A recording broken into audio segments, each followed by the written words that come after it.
do we have any questions from the audience to Clara or Ivan?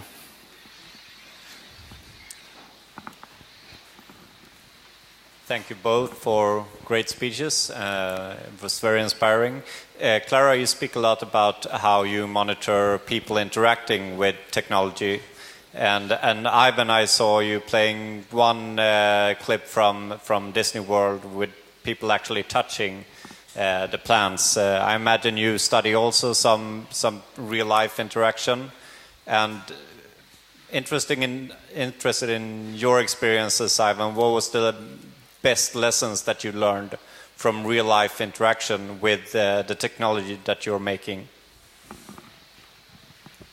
Is it a question to me? Or it's to you, yes. Did you hear it? Yeah. Well, I mean, I think the biggest lesson I learned is that you must study real-time interactions because your assumptions are almost always wrong about how people are going to use it. I think that was my biggest lesson. And also, I started. I think it's whenever you do some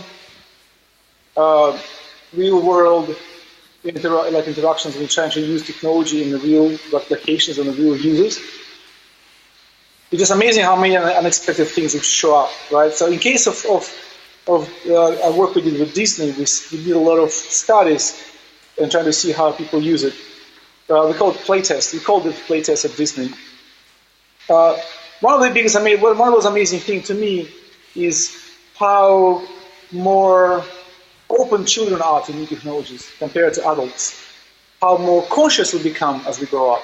How less experimental. You could see this.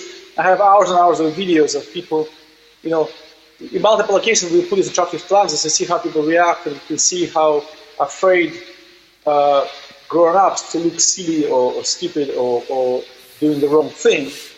So for me, that was kind of one of the kind of eye-openings in the way how we introduce this technology into real-time places. How can I overcome this fear of people making mistakes, thinking they're making mistakes, and so on. But there's many things. I can talk about it for hours. Okay. Thank you. Another question? Quick follow-up. Sorry, quick follow-up. Clara, your experience with working with elderly people then, how would you relate to the experience of children? I think, the most important thing is to keep things clear and simple. If you don't need technology, don't put technology. I think older people are, they're interested and they're super willing to learn. But we were trying, for example, in another solution that was in the book, to use augmented reality and things like that. And it wasn't necessary, and they were very clear telling us. Also use analog medias, like the bananas. That really sort of unlocks people's creativity rather than showing them digital prototypes early on, I guess. Okay, thank you. That was the last question, and this is the last session here at the bar. We only have one more keynote left for you, so you don't want to miss it.